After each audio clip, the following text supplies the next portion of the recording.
Hey everyone, Gil here at GrayManPrepping. On this episode of Your Prep for Today, I want to talk to you about pet supplies. Now, most people think, oh yeah, I got food for my pet. Well, that's not just pet supplies, that's pet food. So pet supplies covers a lot more than just food.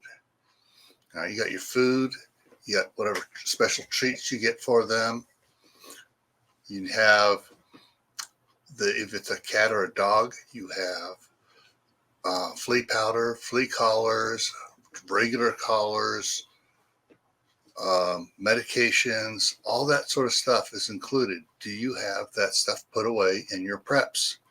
What if your pets are fish? Do you have the proper things for your fish? Extra filters for the fish tank? Do you have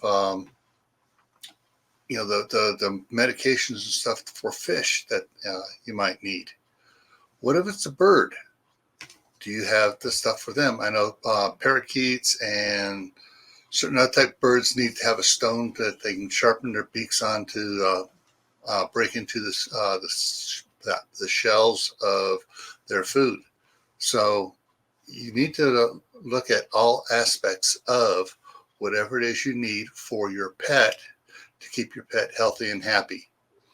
One of the other things to consider for those that have cats and dogs and take them in to be groomed, well, if something happens and you can't take them in to be groomed, can you do it yourself? Do you have the supplies to do that?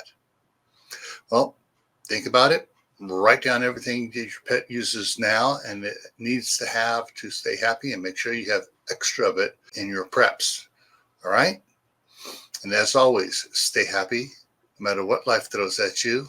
Stay safe. Don't go out and do anything foolish.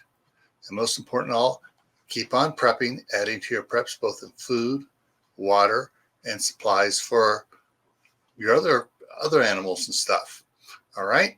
And why do you want to do that? Well, this is why.